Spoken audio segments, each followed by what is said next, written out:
The forest stretched out like a vast green ocean, rolling across hills and valleys as far as the eye could see. Morning mist clung to the treetops, softening their outlines, while shafts of sunlight slipped gently through the canopy. Birds called in measured tones, their songs echoing from branch to branch.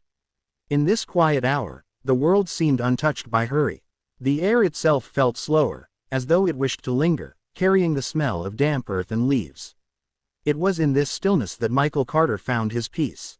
He stood at the edge of the forest, boots pressed into soft moss, his hands resting loosely at his sides. He had grown up near these woods, wandering beneath their branches as a boy, climbing low limbs and following deer tracks until twilight. Now, years later, the forest remained his refuge, a place where time thinned and troubles seemed to fade. But today, as Michael inhaled the cool morning air, a small unease pressed against him. Something inside these woods was changing.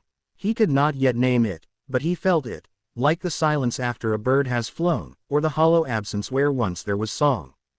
A familiar problem. Michael worked in town, managing a small hardware store that had belonged to his father. His days were steady, filled with the ringing of the register and the friendly chatter of neighbors. Yet beneath the rhythm of his routine, he carried a weight. The forest he loved was shrinking. Over the past year, he had seen trucks rolling past the store, loaded with timber. At first, it was only a few. Then, week by week, more came, carrying away pieces of the woodland.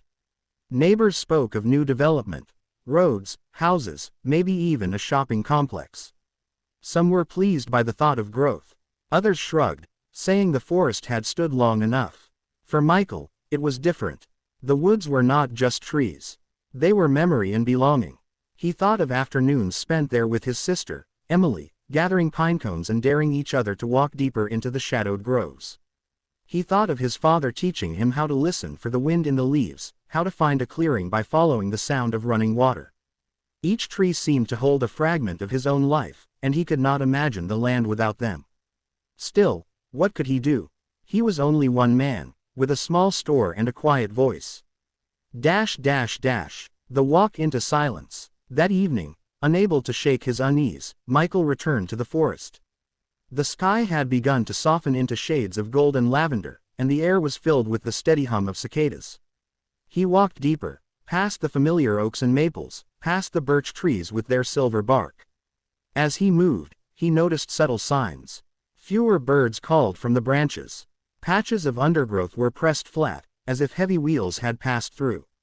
In some places, trees bore fresh scars, bright cuts of orange wood where bark had been stripped away.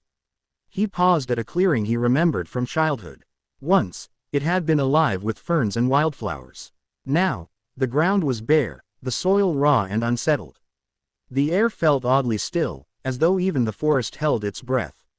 Michael lowered himself to the earth, pressing his palm against the soil. It was warm from the day's sun, yet beneath the surface, he sensed fragility. He realized the forest was not endless.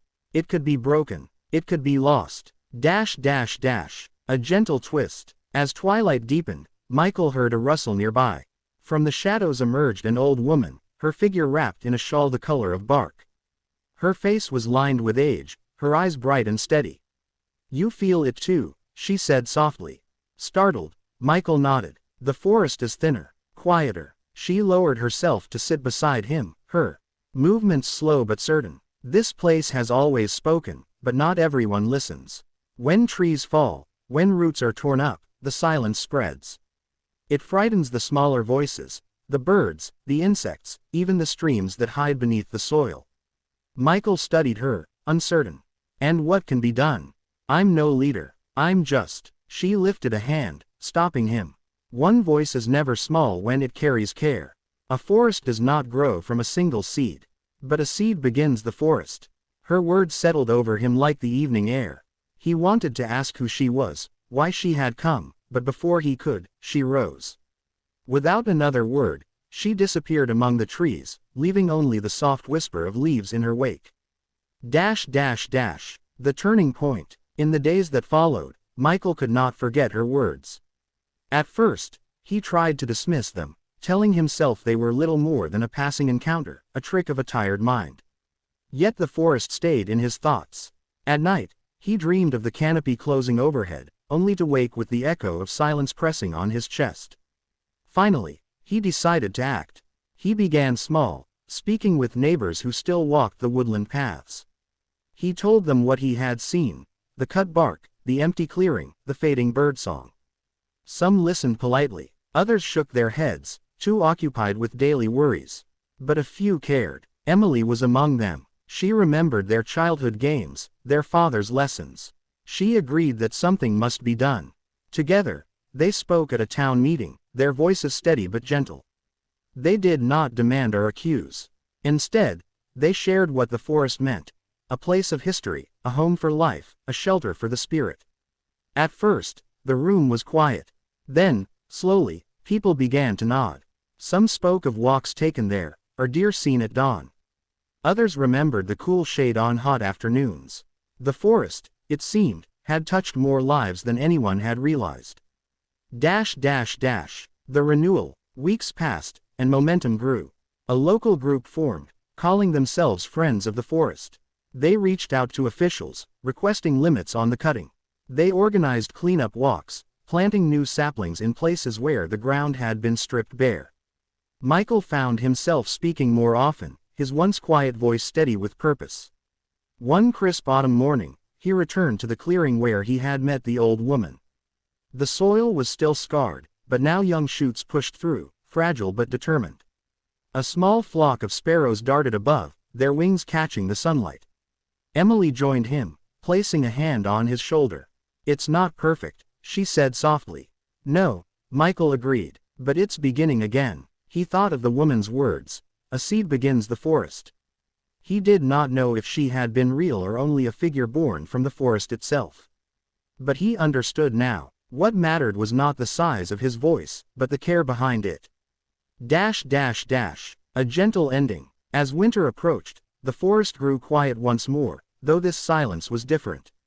It was the hush of rest, not loss. The trees shed their leaves, the ground lay soft beneath frost, and animals tucked themselves into hidden burrows. Michael walked the paths often, his breath clouding in the cold air. He no longer felt the ache of helplessness. Instead, he felt a bond between himself, his community, and the living world around them.